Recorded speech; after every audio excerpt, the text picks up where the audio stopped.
Hi, welcome to another Google More Than Search podcast. My name is John Sowash, and today I'd like to talk with you about document sharing in Google Docs. I've done several podcasts on Google Docs and spreadsheets and presentations, and in them I have talked about the sharing settings. But I wanted to spend a little more time and give a little more detail on how to share documents and what the options are, because there are a lot of options and it can be confusing if you're not familiar to them. Right now I have a Google Doc opened and I've clicked on the share button to bring up this screen. Let me just show you how I did that. So this is just a blank Google document. In the right corner you'll see share, a big blue button. I'm going to click on that, and these are the default settings for this document.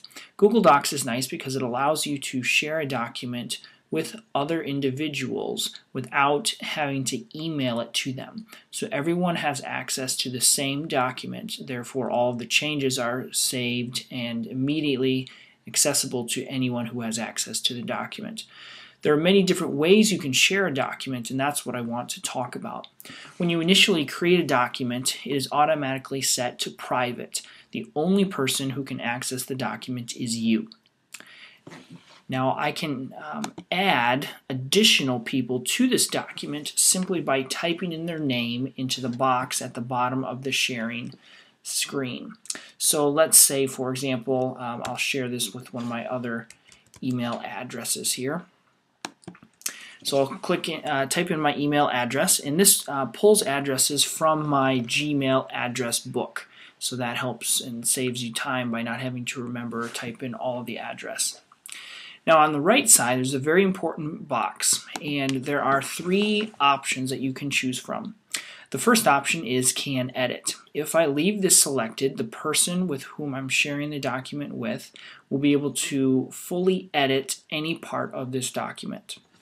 The next option is allowing the person to comment on the document.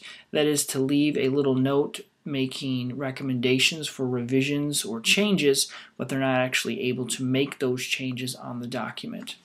The final option is the view only, and this is primarily reserved for documents that are finished and complete. People just need to be able to access them to either refer to the information that's in the document or to print that document. Once you choose the appropriate setting, you'll want to send them an email notifying them that they have received access to the document. That is done by default. Notice the box here is checked to notify people via email. You can take that off, but it's not recommended. If you'd like, you can also include a message, a personal message, which will be included in the email that says so-and-so has shared a document with you. If you wish, you can send a copy of that message to yourself and then even include the contents of the document into the email, giving the recipient a little bit of context about what this document is. Now, this is a helpful option if you wish to share a document with a few individuals, but there are limits to it, and it's just too clunky to share a document with hundreds and hundreds of people, or even a dozen people, because it would just take too much time. So if you need to share a document with a large number of people, you can use the setting up here at the top. Right now the document, like I said, is set to default, but if I click on the change link, I have three options once again. The first option is to make the document public on the web, and this would allow anybody who finds the link to access that document without having to sign in or do anything. Now if you check that public on the web, you can then go down and choose the same three options that we looked at earlier: editing privileges, commenting privileges, or view only. You can also say just anyone with the link. This makes the document private in that it's not visible on search engines. You have to actually send the link out to someone so that they know where to go. But that link could be forwarded to other people, and many others could gain access to the document.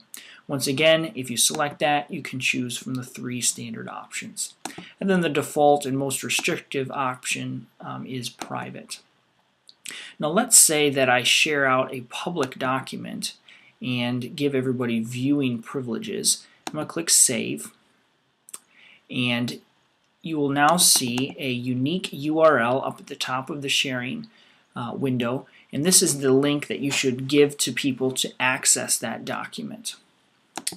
Now perhaps at some point you decide that you don't want that document to be public anymore. You can simply go back, click on the Change button, and say, make it private once again. And then it will eliminate that link, and anybody who tries to access that link will no longer be able to do so. One neat feature is if you choose the Anyone with Link button, let's say that I'm allowing people to edit it. Once again, I will see that URL. Let's say a time has passed. Maybe I shared a document with a committee that met for a time, but then that committee ended and it was no longer they no longer needed access to that document.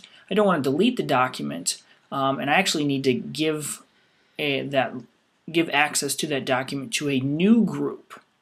One cool thing that you can do is use the restrict access link here, which will generate a new URL so that when I share the new URL, the new people will have access, but the old people will not. So that's a way that you can share the same document with a new group if you'd like. So there's a lot of options in the sharing window, and these sharing options are pretty standard throughout the Google platform. So Google Docs, Calendar, Google Sites all have very similar sharing settings. So if you can master them in one, you should master them for all of them. This is John Sowash. This has been another Google More Than Search podcast. I hope you enjoyed.